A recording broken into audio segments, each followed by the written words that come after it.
సాధించడమే మీ లక్ష్యమా? ఎంబీబీఎస్ సీట్ల గైడెన్స్ కోసం తప్పక విచ్చేయండి mega education mela. Kolkata trainee doctor హత్యాచారం ఘటన రోజుకు మలుపు తిరుగుతోంది. ఇప్పటికే జూనియర్ డాక్టర్లు, మెడికల్ స్టూడెంట్స్ రోడ్లపైకొచ్చి ధర్నాలు చేస్తున్నారు. ఆమెను చంపిన సంజయ్ రాయ్ను ఉరితీయాలని డిమాండ్ చేస్తున్నారు. ఈ క్రమంలో పోస్టుమార్టం రిపోర్టులో సంచలన విషయాలు బయటకొచ్చాయి. దీంతో ఇది సామూహిక అత్యాచారమా అనే ప్రశ్న కలుగుతోంది.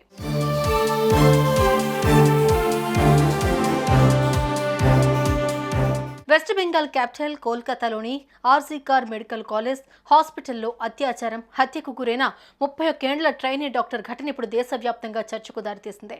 ఆమెకు జరిగిన అన్యాయంపై ప్రజలందరూ కూడా పోరాడుతూ ఉన్నారు. నిందితుడిని కఠినంగా శిక్షించాలని డిమాండ్ చేస్తున్నారు.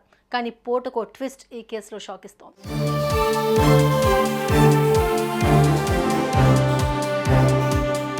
తాజాగా మృతురాలి శరీరానికి పోస్టుమార్టం పూర్తవగా నివేదికపై డాక్టర్లు పలు కీలక వ్యాఖ్యలు చేశారు. మృతురాలి శరీరంలో 150 మిల్లీగ్రాముల వీర్యం దొరికినట్టు స్పష్టమైంది. దీంతో యువతిపై ఒకరి కంటే ఎక్కువ మంది అత్యాచారం చేశారనే అనుమానాలు వస్తున్నాయి. ఓ మనిషి నుంచి అంత మొత్తంలో వీర్యం రావడం అసంభవమని, కాబట్టి మృతురాలిపై సామూహిక అత్యాచారం జరిగిందని అంటున్నారు డాక్టర్లు.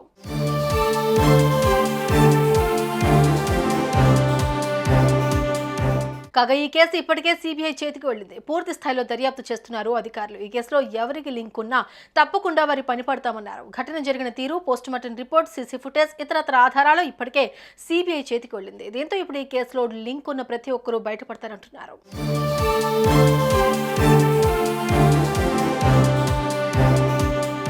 ఇక మృతురాలి కుటుంబ సభ్యులు కూడా ఇవే ఆరోపణలు చేస్తున్నారు. తన కూతురుని ఇంత దారుణంగా చంపడం ఒకరి వల్ల కాదని, ఇందులో ఇతరులు కూడా ఉన్నారని, తప్పకుండా ఇది సామూహిక అత్యాచారమే అని అంటున్నారు. తమ కూతురి శరీరంలో చెవులు, మెడ, పెదవులపై తీవ్ర గాయాలున్నాయని, అత్యాచారానికి పాల్పడే క్రమంలో ఆమెపై పాశవిక దాడికి పాల్పడ్డారని, ఇదంతా ఒక్కరితో అయ్యే పని కాదని హైకోర్టులో పిటిషన్ వేశారు. మిగిలిన నిందితులను అరెస్ట్ చేయాలని డిమాండ్ చేస్తున్నారు.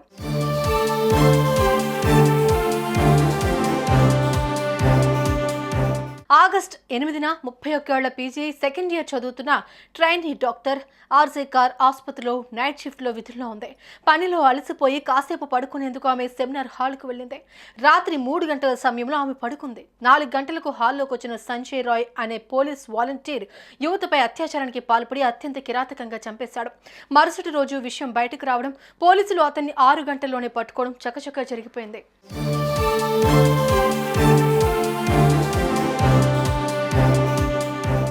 ఈ విషయం మీడియాకు తెలియగానే దేశమంతా ఏకమైంది. బాధితురాలికి న్యాయం చేయాలని డిమాండ్ చేస్తూ ఆందోళనకు దిగింది. ప్రజలను కాపాడే తమకే ఈ దేశంలో భద్రత లేదంటూ జూనియర్ డాక్టర్లు రోడ్డెక్కారు, ధర్నా చేపట్టారు. మృతురాలికి న్యాయం చేయాలని డిమాండ్ చేస్తున్నారు. పోస్టుమార్టం రిపోర్టు ప్రకారం యువతిపై సామూహిక అత్యాచారం జరిగిందా, ఎవరెవరు ఆ రూమ్లోకి వెళ్లారు అనేది ఇప్పుడు సిబిఐ పూర్తి స్థాయిలో దర్యాప్తు చేస్తోంది.